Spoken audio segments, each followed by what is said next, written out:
Okay, so let's go to the final set of final set of slides and their exercises.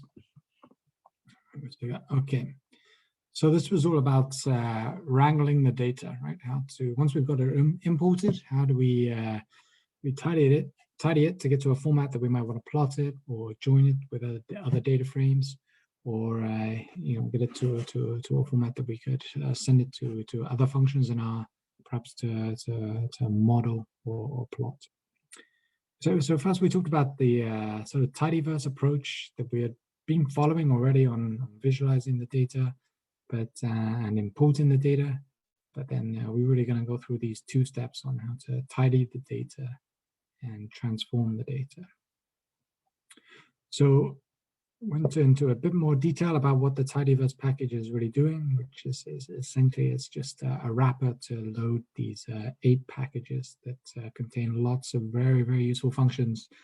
Reading in the data that we saw, dealing with factors, and these 2 in particular that we explore in this set of slides: the dplyr for data manipulations and tidyr for tidying the data itself. So we talked a bit about this philosophy of tidy data, which is essentially where we have variables have their own columns, observations are placed in the rows, and the values are placed in the cells. So we like to arrange data where a single variable is not spread across multiple columns. You would have, for example, if you had data going over like a set of times or a set of age groups, then you would have a column for the year and a column for the values themselves, like the fertility rates, for example, or the population sizes, rather than having them in this kind of wide format. We tend to like them in a longer format when we work with R, and that's because it makes data manipulations a lot quicker. And we have a common format, which usually most of the functions in any sort of vectorized programming language like R or like Stata or even SPSS, we tend to always prefer the data in this kind of longer format, but the data does not always appear in that format. So the way to get there, at least in R, is to use this tidyr package where we can use the pivot longer to sort of stretch data that might be spread across a variable that might be spread across multiple rows into a single column using pivot longer. And pivot wider is sort of used, at least in my work, a lot less often, where you might have data where it's a mixed type in a single column and you want to separate it into unique variables, unique columns. So I think in the exercise, we concentrate a lot on pivot longer, where we have these four main arguments that we need to take care of. So the first is the data frame that we're manipulating. The second is the columns that we need to manipulate. So it's not always every column needs to be sort of stacked on top of each other. It might be just a certain subset of columns that we're worried about. And then the names to and values to are going to be the new names that summarize the existing column names. So we need to create this ourselves. And the values, which again is a name that we create that summarizes what the values are in the sort of wide data frame that we're pivoting to a longer data frame. So for example, in this data frame, right, the names to would be some sort of description of what the existing names are here. So this would be, for example, period. And the values to that I was talking about here, so names to would be period. The values to would be some summary, some description of what the actual values are. So here the fertility rates, we might use for fertility, or we might use TFR. So this is what we give here, right? We give the period and the TFR as these new column names, and we're putting pivot longer. We're going to pivot the 3rd to the 16th columns. So in the first 2 columns, we don't need to pivot, right? This is not containing fertility data, but what is the 3rd, 4th, 5th, 6th, and so on up to the 16th. I know there's 16 here from the table description here. So this allows us to create this longer data set that then works easily for any ggplot code or any regression model or most other types of data manipulations that you might want to do or not. So this was just an example of different ways to select the columns. So before we did 3 to 16, we could have done, for example, everything apart from the first and second column. So we did -1 or 2, or every column where the column name contains a dash. Or we could use this kind of sequence, the colon, but with the names of the columns that we want to go between, and they would all give the same result. This is just talking about pivot wider. Perhaps we would take a subset of the data frame, and then we might want to create a summary table just showing the what is easy is the extremely low fertility levels in the data set. Okay, so let's go to the exercise 1. Exercise 4.1. So again, we would load the tidyverse and read in the data. So this reads in 6 data frames that were from the previous set of exercises that we were practicing reading in. And we have this D1 data frame, right, which is the the UN data frame, where we have the population sizes over time for these different codes. And what we want to do is pivot this to a longer data frame, all right? So rather than having 285 rows and 73 columns, we're going to have about 20,000 rows and 4 columns. And the column names are going to be name, code, year, and plot. So we know that the names too are going to be some description of what the existing column names are, which are years, so we call it year. And the values too are going to be what is the content of the rows that we're stacking on top of each other. These are populations, right? So we call it pop just from here. Okay, and then we need to be able to select the columns that we want to go. So here I'm going to say from column 1950 to column 2020. You see right at the bottom here, the last column is 2020. Or I could have said, what we've got here, we've got 73 rows. So I could have said 2:73, yeah, and would get the same result. So here, when we pivot longer, then we get this long data frame. Everything's in all the population data is now in one column, and we get a column for year to look up. So like I said, we could have done, what did I say, 3 to 70. Okay, I think that's someone else working in the Dropbox. So when I did 3 to 73, I get the same result out as well. Yeah, and so that's because there's 73 columns here, and we want to start on the third column. Okay. So D2 again, practice just with the pivoting. So here we want to create a tidy data frame where we want to stack on top of each other these columns, right? So everything from the 4th column up to the 24th column. So I could say from the 0 to 4 column here to the last column, which is 100 plus. Yeah. So here I've used the names, and I'm going to give the new column name where it's sort of given the lookup of where the population values are. It's going to be called the age column, and the values. So in the wide format, these are all population values. So again, this is described in part B of the question, right? That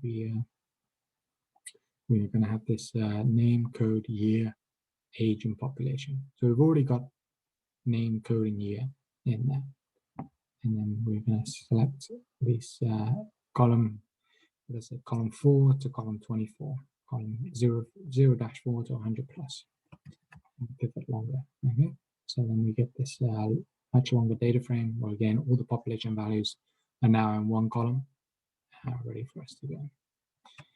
Okay, D3 is a population policy data frame, world population policy data frame from the UN. Let's have a look at it in the proper view. So it's a bit more complicated, but essentially what we've got here, we've got the country names, country codes, the country regions, and then we have all these different policies that the UN has sort of tried to code what each country is doing. So for example, the policy on immigration that we were plotting earlier in ggplot, they've got for these different countries, whether they're maintaining or whether they're raising their immigration, for example. And in some columns, they've got these short codes, which you need to sort of go back into the Excel file to find out what these are referring to. These are sort of separate policies that we would look up, and we will deal with them a little bit later. Okay, so this is the D3 that we have, that we've got read in. And then what we want to create, reshape it to take the dimensions. So rather than having, what have we got here? 199 rows and 26 columns, we want 4,577 rows and 5 columns, where the column names are going to be name, code, region, then the issue and the policy. So the issue is what's already in the column names, and the policies are going to be what the related policy for the given issue that is being that the UN is sort of summarizing that each country is taking. So here I'm going to take, rather than type out the full name like I was doing above, I'm just going to say we're going to go from column 4, which is the first sort of policy in the 4th column, up to the 26th column. And then we can pivot that longer. Okay. And then we can see here we've got the 20 odd issues here. And then for Afghanistan, we've got the separate policies for each of the different issues that the data is existing on. Okay, so in this exercise, remember, I just put lots of examples because it's really good to get practice on how to reshape these different data frames. It's really, once you get used to it, then it's sort of super powerful tool to reshape the data. So this example was from the UK data, England and Wales data, where we've got age-specific populations. And you can see the first 3 columns we don't need to reshape. It's really the 5th to the 22nd column that we want to stack on top of each other. So from 0, 4 to 90 plus, just like the what was it, the second question that we had. And so again, we've got the names too is going to be a description of what these column names are. So these are ages or age groups, and the values are what's inside the wide format of the data, their populations. So I just use pop. Again, we pivot it, and then we get these a long data frame with 143,000 rows. We've got the populations, the ages, and the names of the regions. Okay, so 2 more. So we've got the D5, which was the Norwegian data that we read in before. And then we've got the areas, and then we can see these are household sizes, right? These are the populations. So we can, we want to select everything apart from the first column, because the first column is just, it's not the same as the 2nd, 3rd, 4th, and 5th column. On the 6th column, these are populations, right? And this is the area and the area code. So here we're going to select all the columns apart from area. So we put a minus in front of area to say we don't want to reshape that column. And then names 2 is going to be a description of what we're really reshaping of the column names. So these are household sizes. And then the values 2, again, these are populations. These are how many people live in, for example, 3-person households in the whole of the country. Pivot that longer, then we get this sort of repeated sort of stacking of the data frames of the columns. So we can look them up. Okay, and D6 was this German data that had the ugly column names. So again, we can have we've got 12 columns here and 1,400 odd rows. And we're going to restack this to have 13,000 rows. So we're going to select everything.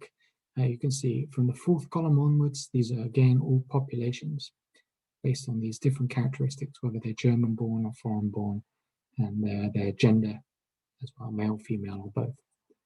So in this case, we're going to create the names 2 is going to be citizenship - sex, right? Because this is some kind of like cross classification. So it's really two variables in there, but so 2 cross classified by 2 variables.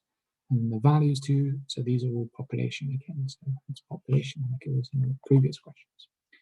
Okay, so then what we get out is this 5 columns, and now we have a lot longer data frame. Rather than 1,400 rows, we have 13,000 rows with the populations. So we've just stacked all these columns on top of each other. And you can see, we'll get to this later, but you can see in this column, we can actually start to think about separating this column. So we can have a separate column for gender and a separate column for citizenship, just by identifying where there's an underscore here to make the separation. So we can, it helps us when we're managing the data frame. Okay, so that exercise was really just lots of practice with pivot longer, which, like I said, is usually the main function that you come to use when you start to want to tidy the data. When you're taking data from the internet, usually that you need to make the manipulations. Okay, so the next section in the slide was talking about tidying the data. So once it's in this long form, there might still be some other operations you want to do. So for example, you might want to separate columns. So we'll see this with the German data that we might want to separate values based on whether whether there's some sort of symbol in the data to make the separation. You might want to combine columns, in this case with unite, or we might want to separate rows. So in this case, we might have multiple values, and then we want new values coming in new rows to help us look up the values. So here was an example with the period column, which was 1950-1955, and here we separated it.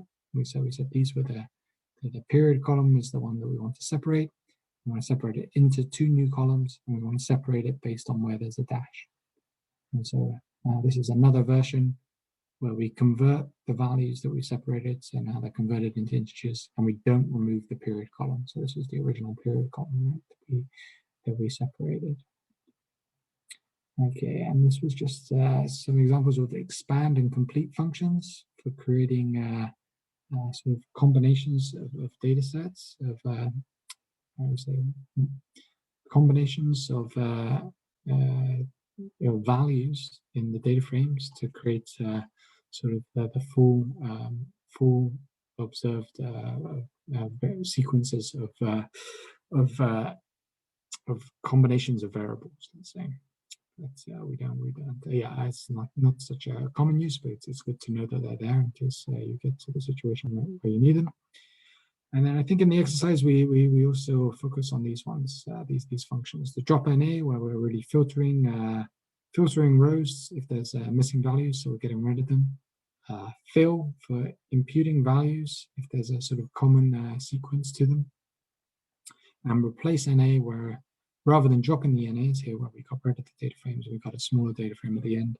Here we're replacing the NAs by a specific value. So we use this list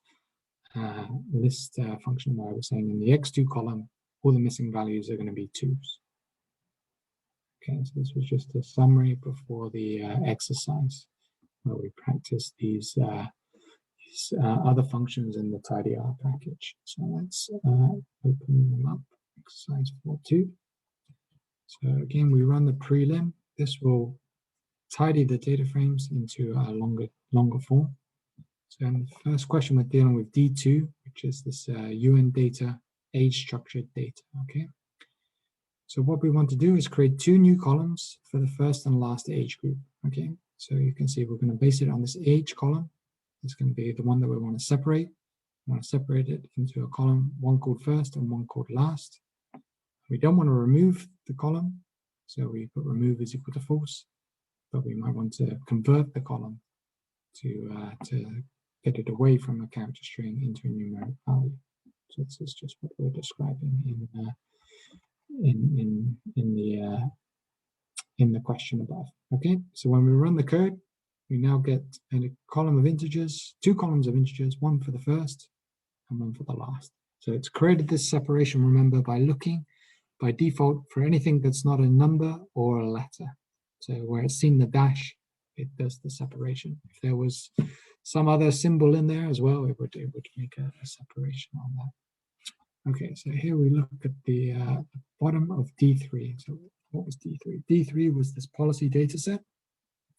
Let's look at the bottom, and we can see at the bottom we have this sort of, how I would say, this is a bit of a stray bit of data, where it's talking about the source of the data and some reference to definitions in the data.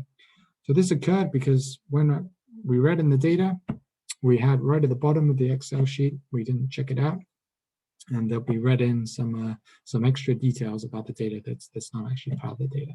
So if we want to drop this, then we can drop these columns using drop NA. So again, we can use drop NA, and we can go from data frame. Let's just track how big the data frame is. Okay, it's 14577 columns, and when we do drop NA, we go to 1531 columns. So we've basically looked in every cell of the data, and when we drop the rows where we've seen there's an NA values in there. Okay, so this next question was just to run the code to get to the immigration data. And you can see in this immigration data, what we have essentially is some codes here where, for example, in Afghanistan, they have a rationale for the immigration policy of 3 and 4, which it's not quite clear what it is from this data, but when you go to the original website, you could look up for 3 and 4 what the actual values are. The important thing is, though, when we're handling this in R, we really want to create separate rows for each of these observations. So we really want a row saying Afghanistan policy 3, and then another row saying Afghanistan policy 4. And that would then allow us to sort of do summaries of the data or plot the data effectively and create some bar charts, for example, of how many have policy 4, how many have policy 3 and 1 and 2, for example. So to do that, we can use this separate rows function. Okay, so we give it the dataset T7, this one, and we say the column that we want to do the separations for, which is the policy column, and then what we want to do the separation for, how we're going to create these extra rows. And that's based on where there's a comma. Okay, so when we do D7, run the code, and we see we get D7, and then we see we get this just as we sort of wanted. We get these extra rows where we've separated this policy column from what we had before, which was the 3, 4 to 3, and then a new row with the 4. Okay, so the important thing here is to notice if we didn't do the separate is equal to column and just ran the data, let me recreate D7, of course, and I run it again, we get a different result. You see, this kind of gives us a better idea of how the separate rows function works. Here we get a column for Afghanistan, just like we wanted, 3, 4, but then for Albania, where in the original data, it was no data available, we now get this no data available in separate rows, which is not really ideal, right? It's not sort of what we want to handle. And that is because the separation is occurring on anywhere where there's not a number or a letter. So where there's a space or a comma, it's creating the separation. That's why in the sort of ideal solution, we want to set the separation based on commas, specifically commas, not any other sort of wildcard punctuation marks or spaces. So this is why we run it as such. Okay, so the next question was for D4. So D4 is this England and Wales data, where you could see in this name column and name small area column that there's some NA values. And essentially what is happening is that these data frames, these are sort of small areas within this county. So this county is Durham, is like in the northeast of England. And then they've subsetted this into small census areas. And then the populations of each of these small census areas add up to the summary row here. So we could effectively fill this down rather than dropping them, and to get the kind of lookup of the major area for the small area using the fill function. This is what we're asking in question 6, is to use the fill function to replace the NA values in the name column. Yeah. So all we have to do is use the fill function and say we're going to use it for D4 and the name column. We run it again, we can see we filled this in, and it's done it at the bottom of D4 as well. We check, see these were previously NAs, and now we filled in the major area for Newport here, for example. Okay, so question 7 was for D4 again. We want to separate the age column so that we have 2 new columns for the first and last age group, just like we showed before. So this is just like we had in question 1, where we've got the age column. We want to separate it into a first and a last. So it's a bit easier to see here, the first and the last. So we have a 0 and a 4. And then what we have here is that we don't want to remove the original column, and we want to convert the values to integers. Okay, so let's run that. Okay, and then we get these separate columns in here, first and last.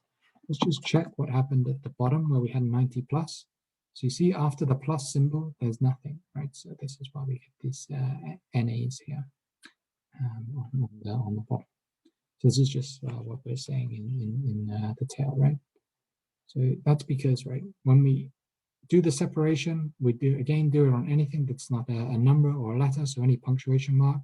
So it's seen the dash, and it's done the separation to get the first and the last column for the first and last age groups. But here, where we had 90 plus, there's nothing after the plus, so it doesn't know what to put there, so it just puts an NA in there.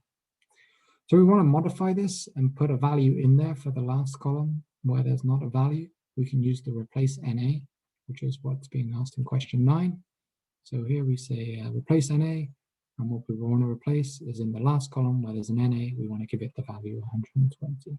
Just this is well beyond the maximum age in the oldest person in England and Wales at the moment. So when we look at the tail of D4, now it's filled in, it's 120 at the where there was an NA.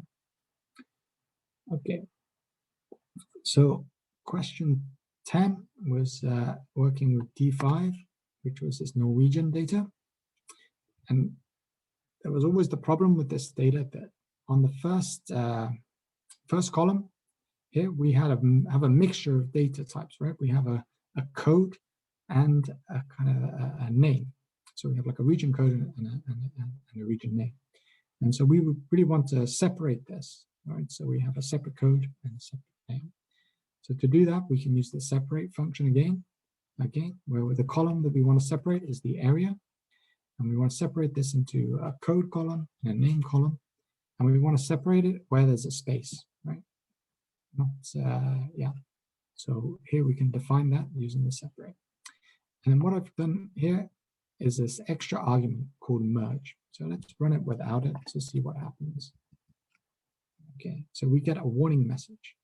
So it does the separation for us. But you could see, for example, at the top, it's a bit problematic, right? So if you can see here, the first, in the original data, it says the whole country. When we do separate without the extra argument in there, it just says the.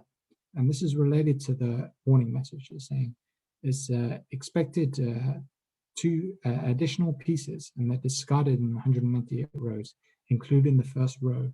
So that means it's looked after the spaces. After the second space, it's discarded everything after that. So whole country is discarded. Yeah? So it's just gone space, then a separation, and then because we're only saying there's 2 columns to go into, it doesn't know what to do after the second space. So this is why you can use this this extra argument. So this extra argument is saying just to merge everything after the first space into the second column, and then we don't get the error message. You can see it behaves nicely where we get everything working for us. Okay, so then D6 was the final German data, where you could see we have this column where we really have sort of this cross-classified data. So this citizenship sex _sex column we can separate into citizenship sex, and this is a lot more straightforward than the previous example. Okay, so now we get these two columns here, citizenship and sex. Okay, so there's a lot of practice with separate. but hopefully you can sort of see it's a very useful function, can be, especially when you have irregular data frames that you need to tidy up. Okay, so the next or remaining part of the slides were all about the dplyr package rather than the tidyr package that we covered before. And so this was all about these 6 different functions, how to select columns, filter rows, arrange the data set according to, so reorder the rows, how to create extra data frames, extra variables, and how to create summary variables. And these can work with the group by function. So here with select, we're just selecting different columns. And we can use these different helper functions that we sort of looked at already in tidyr. And so we could look, for example, those containing a C. Then we talked about filtering, so working with rows, getting distinct rows, filtering to specific cases. Depending on sort of true or false logical arguments that we were using. And then we talked about the pipelines, right? So this was, again, a very useful feature that's come along in the last few years, is that we can really chain together different data manipulations, not just on dplyr code or tidyverse code, but on any R code, right? So in this case, we take the DF2 data frame, then we filter to the China data where the TFR is less than 2, and then we take the tail of that data frame for the last 5 observations. So here we're just showing, again, we take the TF2 data, we filter to the China data, and then we run a linear model based on this formula where the data is coming in here. So exercise 4.3 was really practice with the, how would we say, with the filter functions and the select functions. So again, we read in the data frames before we work with them. D1 is this sort of tidied population size data frame where we're just going to filter to the Austria data using the filter function. So we set the name column is equal to filter. So here was the name column. So there's 20,000 rows. Then we filter to the Austrian data. We've got 71 years worth of data for Austria. We want to use the distinct function to find observations in D1 for each name and code. So we can use the distinct function. So as in all the dplyr functions, the first argument is always the data frame that we're concentrating on, and then these are the column names that we're worried about. So in this case, we can build like a lookup table for each country and their code, right? So we've just got 285 rows here, where for each of the different observations, the unique observations of names, we've got their codes that correspond to them. Okay, so in question 3, we wanted to display the observations in D1 from Austria, and we just want the name, year, and population variables only. So we can filter to Austria just like we did before. And then we can select, just get rid of the code, minus the code column to get the name, year, and pop. So we could have written name, comma, year, comma, pop as an alternative way of doing this. Okay, question 4 was working with the D2 data, which was the age-specific data that we had separated in the last exercise. And here we're going to filter to the Philippines in 2015. And again, select the name, age, and population columns. So we kind of get like data that we might use in a population pyramid, for example. Okay, question 5 was more practice with the filters, but here this time we're going to get to Australia in the year 2000, and we wanted all the rows where the ages are over 65. So let's just show D2 before we do this. Okay, so for the 65, we can use the first column to look up where the age is over 65. So do work in the filter, and then we can get these elderly age groups here in Australia in 2000.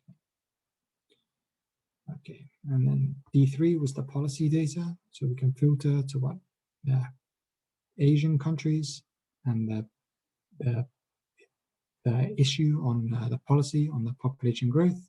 And then we can select the country name and the policy to see for each of these countries what their policies are for population growth. So there's 48 observations here for the 48 countries in the Asian countries in the data frame. So in question 7, we've got this D4, which was the England and Wales data from the small area census areas. And we're going to want to update this data. So we're going to assign it after the manipulation. And the first thing we're going to do is filter to all the rows where the small area is NA. So this means this is going to be where we've got these sort of summary totals for each of the counties. So we're going to filter to where these exist. So let's just run it with separately on its own. Okay, so you can see here we've got we've got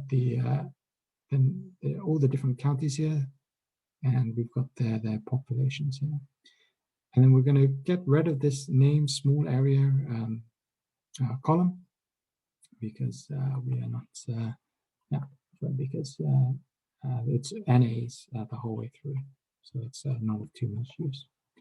Okay, and in this case, then we have a data frame of what 6,000 rows, and where we have the age structure for each county.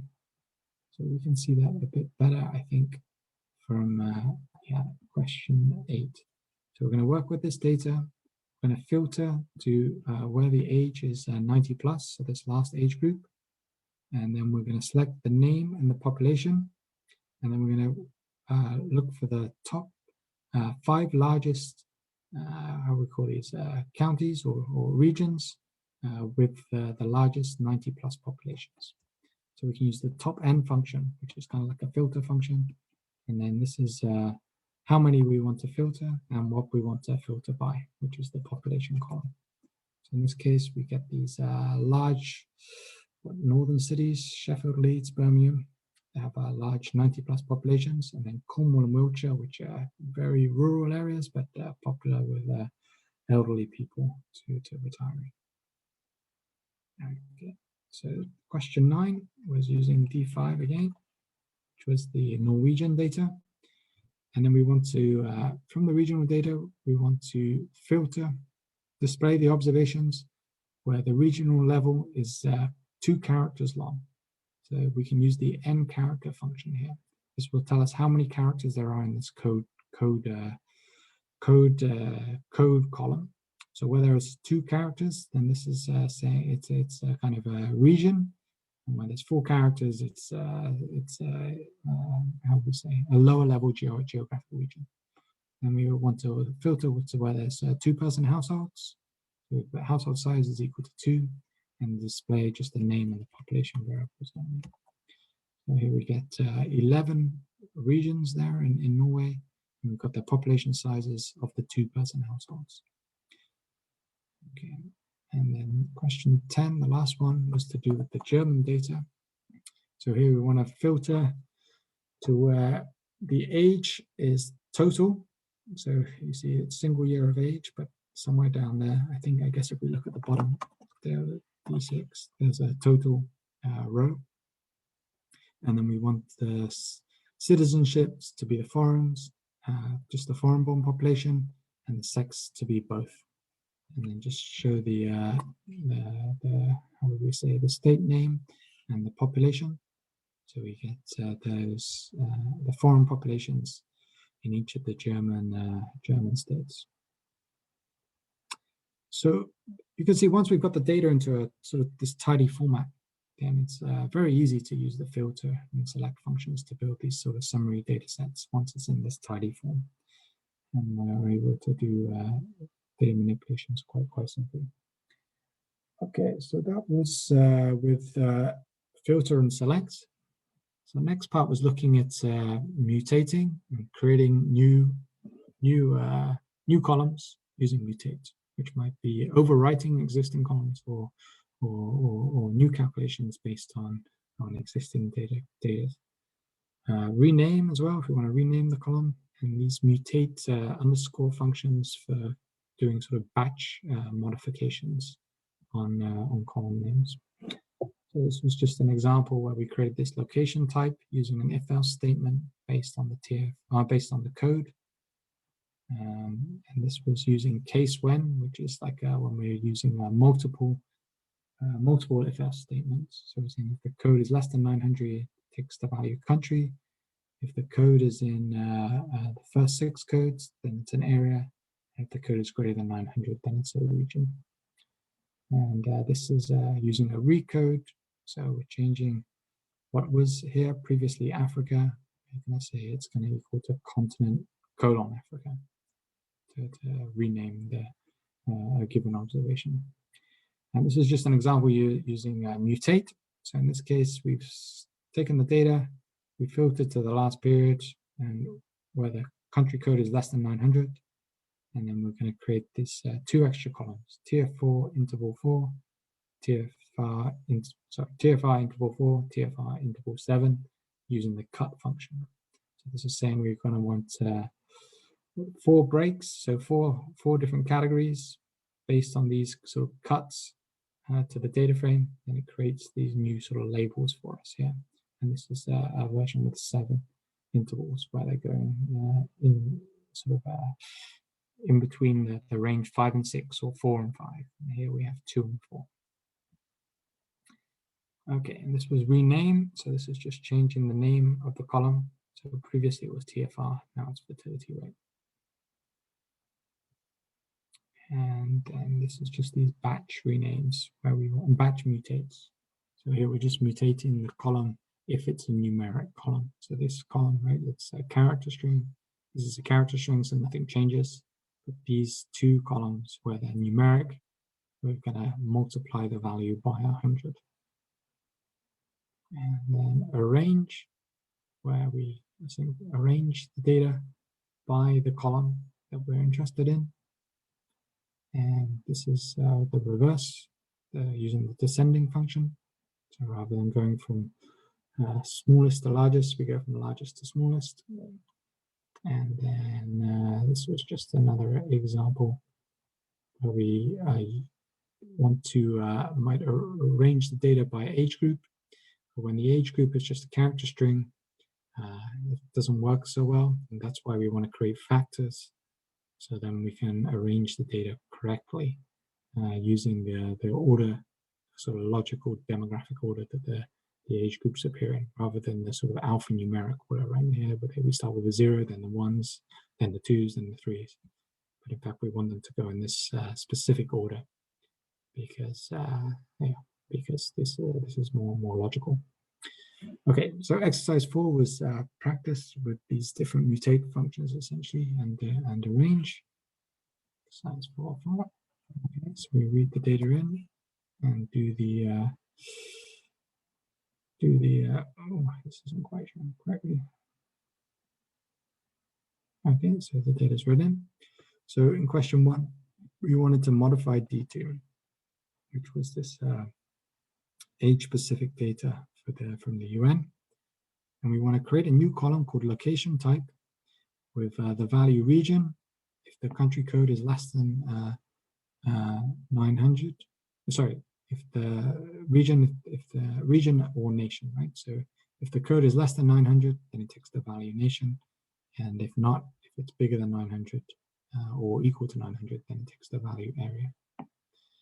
For population, these are in thousands, so we want to change them to persons, so we can multiply them by 1,000. And then for age, we want to change age to a factor with the levels in the age order. So at the moment, right, if we were to rearrange it, it would go in alphanumeric order. So we want to put them in the order that they appear in the data, so we can use factor in order to do that. So we run the code, have a look at D2. Now the population has gone up by, so they're now in persons rather than in thousands. And the location type, here we've got this area. So this is telling us like this world is an area because the code is 900 or more. Look at the bottom, what is it, D2, So in the USA, it says nation, and that's because the code is less than 900. This is just an artifact of how the UN codes their areas, that anything over 900 or less than 900 is a nation. Everything over 900 is a region. Okay.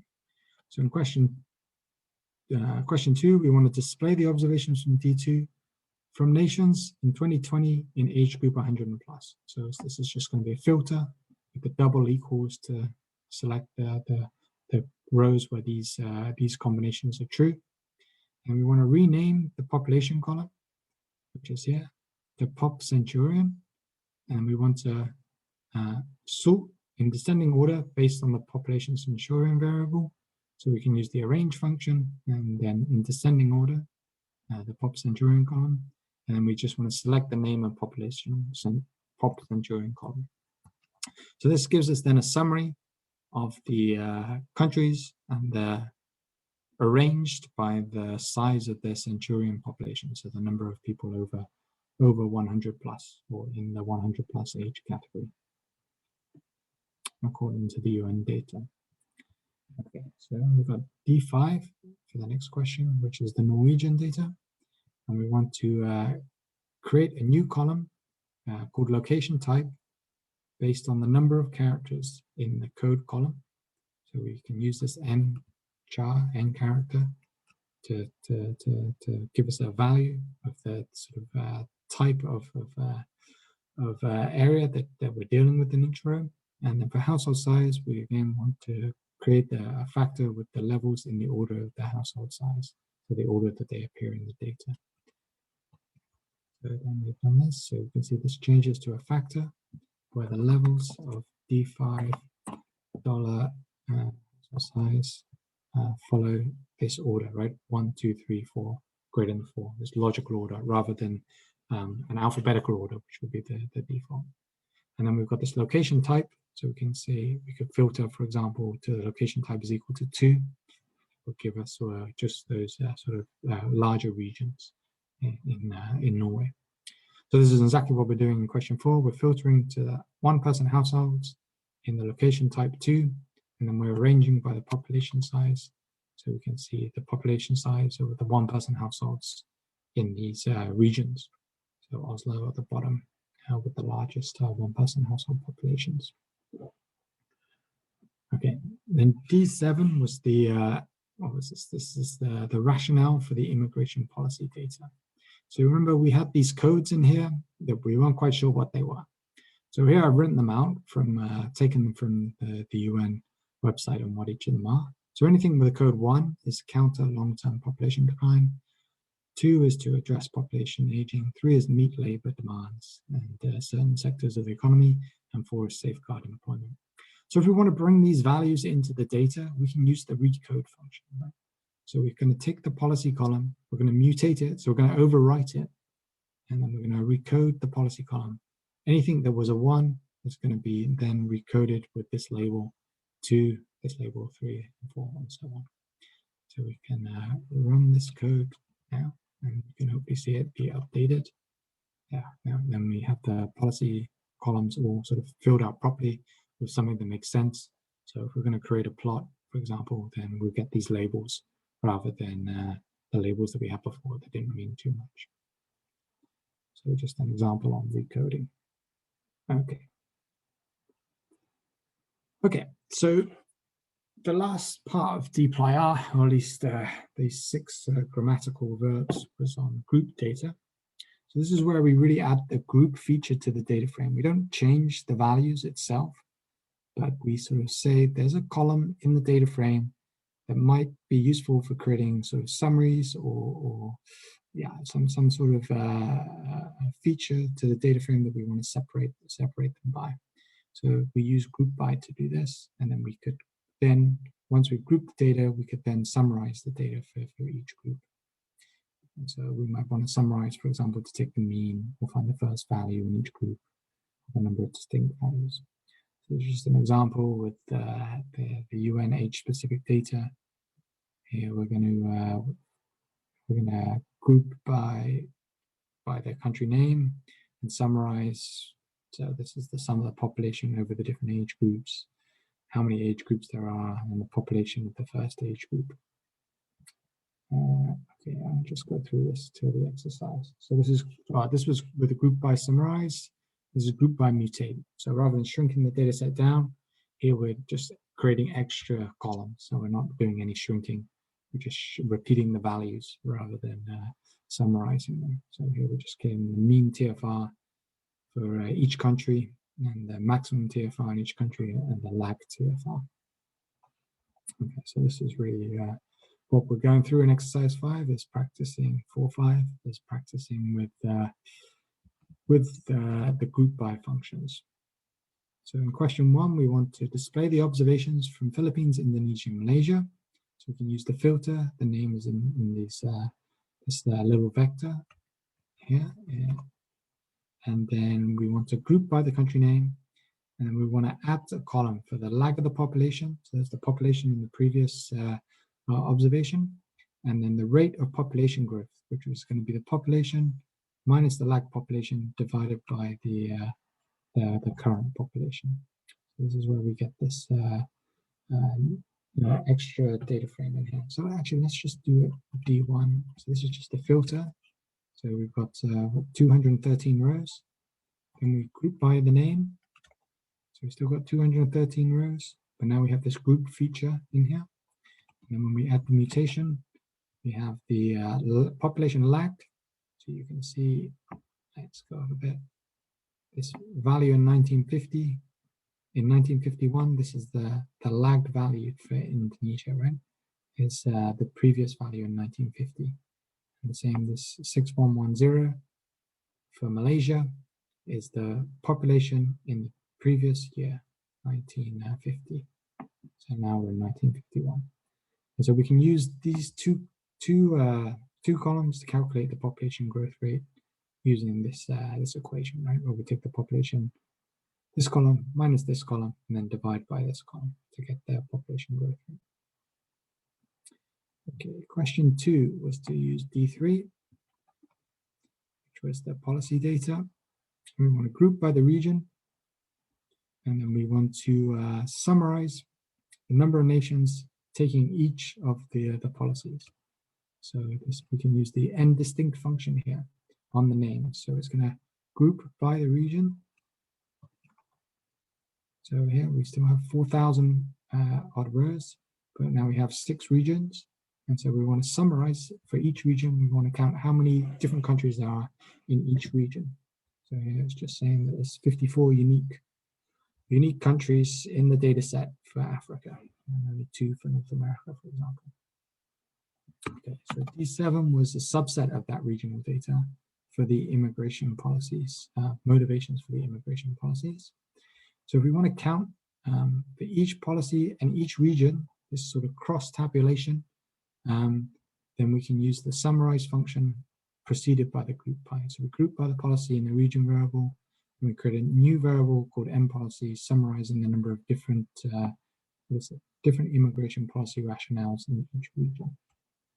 So we use the N function. This is going to count how many rows there are in this in each combination of these categorical variables, these cross classifications. So we can see once we run the code, there's 4 Asian countries that have immigration policies that are addressing population aging, and there's only, for example, 1 in Africa that's using immigration to counter long-term population decline. Okay, so question 4 is quite long-winded. So this is with the England and Wales data. So we want to add a variable for working age. So we're going to add a variable that's a 1 for a row where we're in a working age group. That's where the first is greater than 15 and the last is greater than 65. So let's just run that on its own.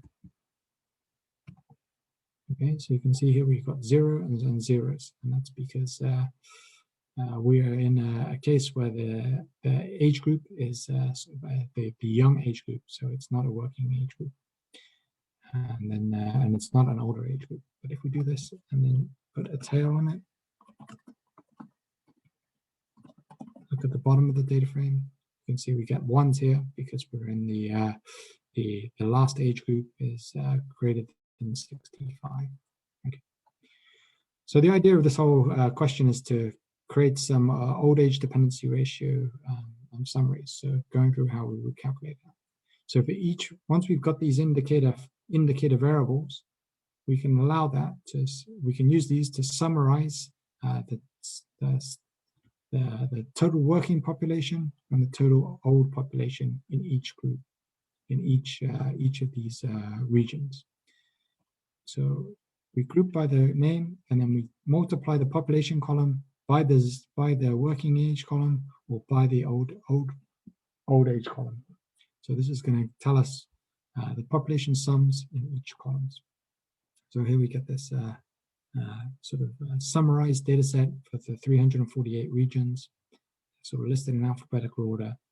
We got the working population and the old population.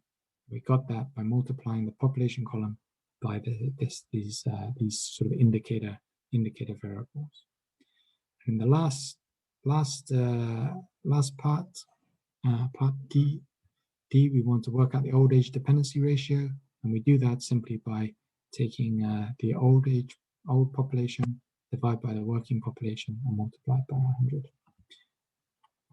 So let's run that all, and then we get this extra column here, the old age dependency ratio.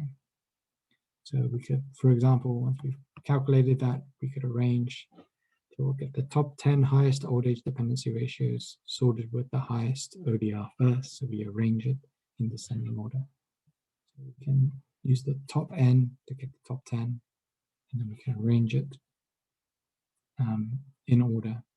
So these regions here in the UK, these are all kind of coastal regions or in the south, and they're all have very high elderly populations compared to the rest of the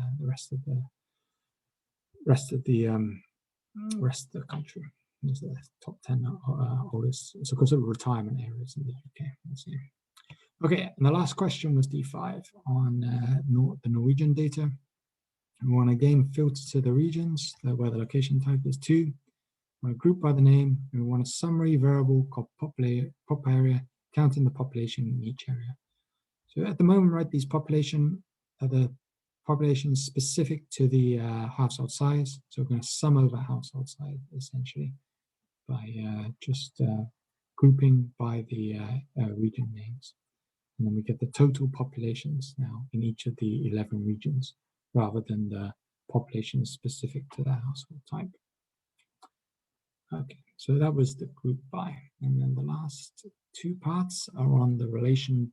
The last two questions exercises were a bit shorter on relational data. So this is talking about the two ways we can join different data sets together. We can either do it column-wise or row-wise. We start with row-wise using bind rows, where we're binding on different rows to each other. This was just an example, and then a more practical example is in exercise 4.6. So again, we don't need to load any data frames, but let's open up the spreadsheet so we can see what's going on again. Data, which one is it?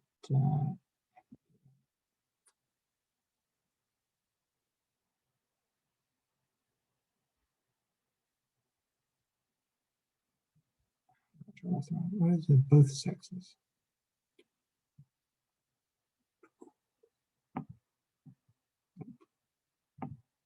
Yeah, there's the wrong one. Okay.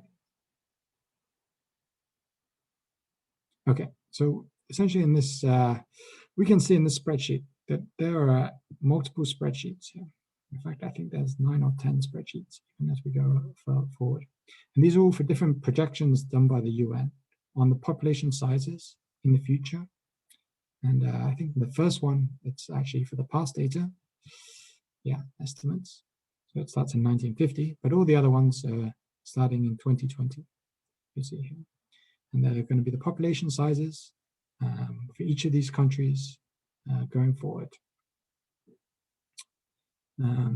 So if we want to create a data frame which contains all the data in the whole of the spreadsheet, then we can use this bind rows function to do that. So in the first question, though, we just read in the first sheet. Yeah? So we use sheet is equal to 1, and we use sheet is equal to 2.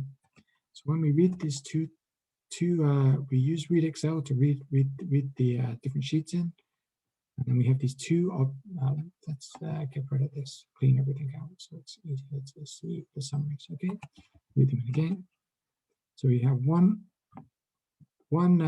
data frame with the past estimates that was in sheet 1 of 3,800 rows, and the next one with the projections, the medium projections of 4,300. Okay, so we have these two data sets here, and you see that they have the same column names, so they both have 29 columns, and that means we can bind them together using the bind rows to create this R3, which is essentially we've just stacked these two data frames on top of each other. And so when we look at R3, you see we've got a row called variant in there. It's got estimates at the top, and when we look at the tail of R3, we have a variant called medium. So right at the bottom of R3 is the bottom of R2 essentially. So for the US, and it's the medium variant projections for the different age structures.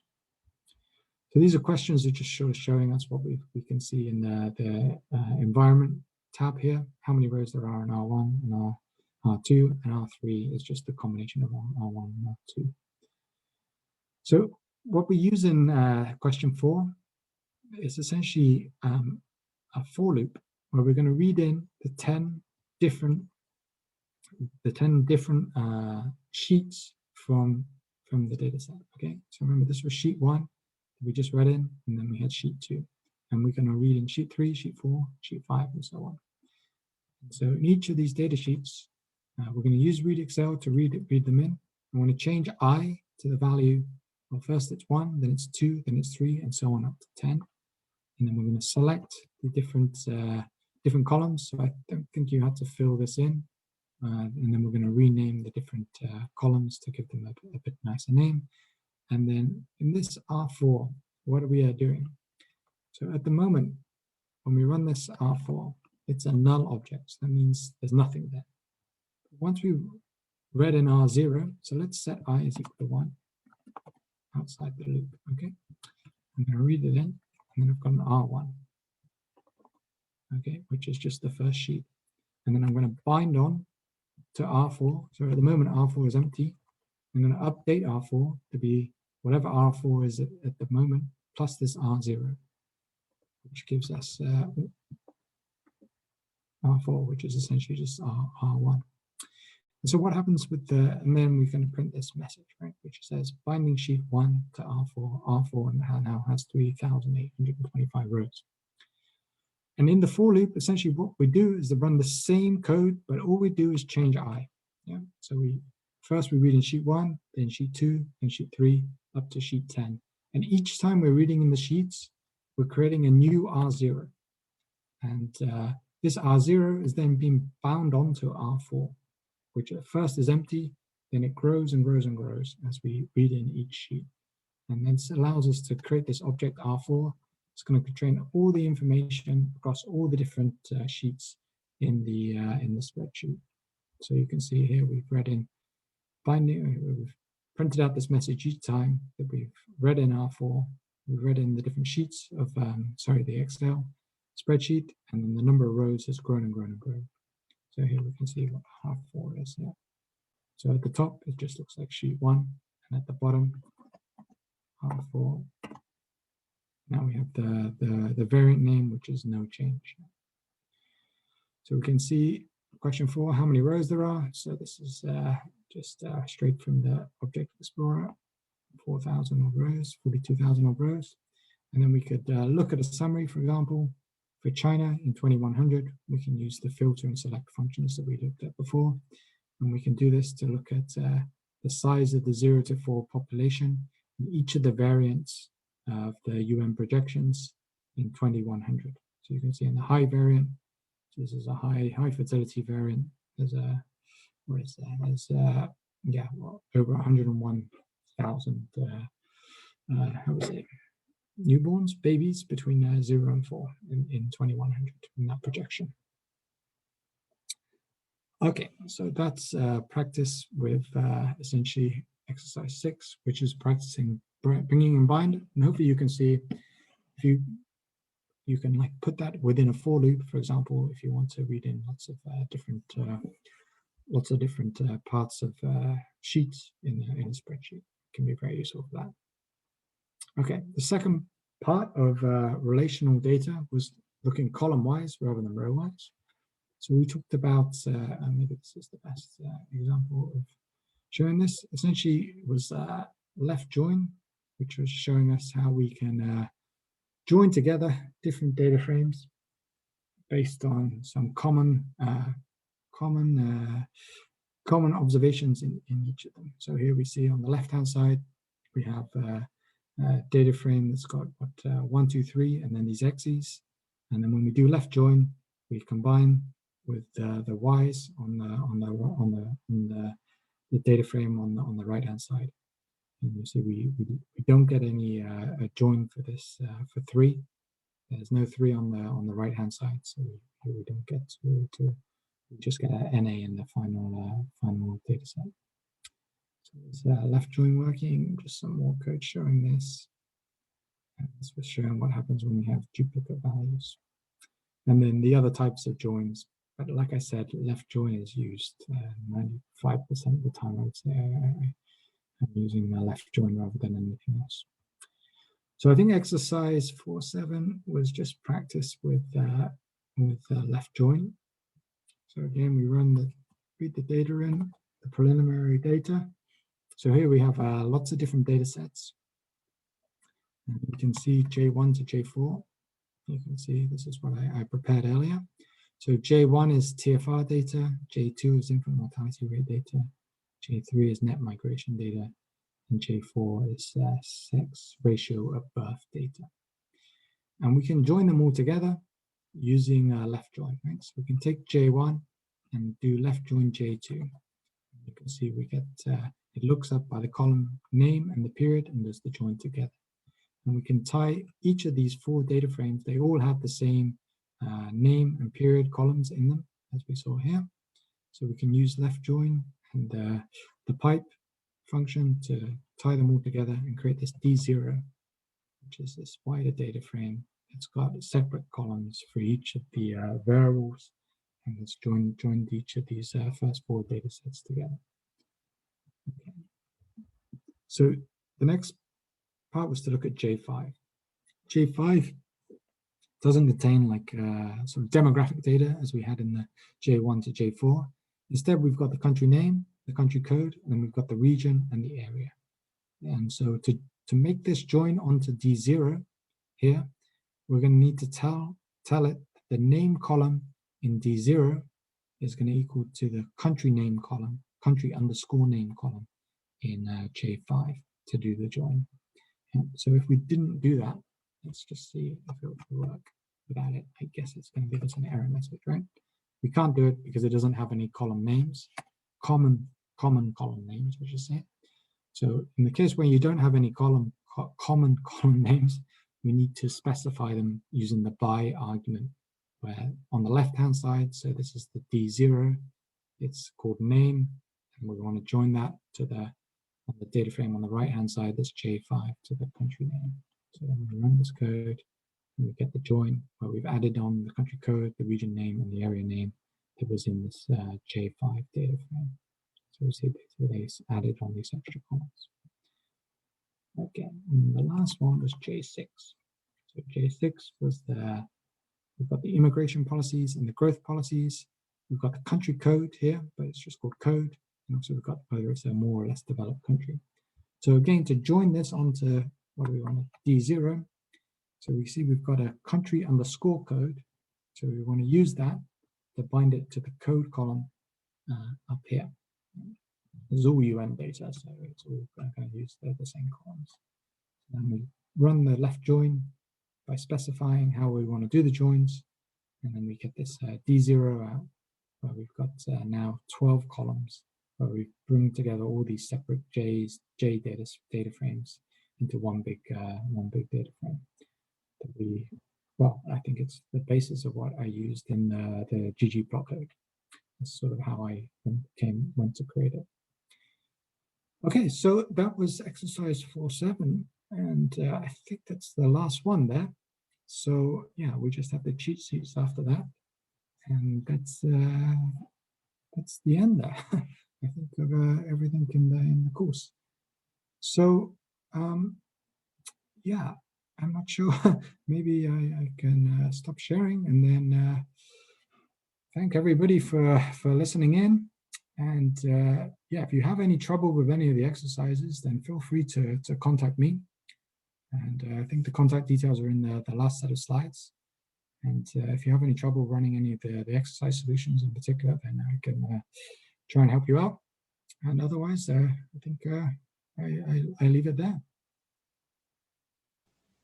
Okay, thank you, Dr. Abel, for your great lecture. And I just opened the exit survey. So if you please have a little bit more time to do survey on our workshop website. And I also thank everybody for being attentive this morning, afternoon, and evening. So I hope that everybody have enjoyed Dr. Abel's lecture. Thank you very much. Have a good evening. Have a good afternoon, good evening, and good night. Okay, thank you. Bye-bye.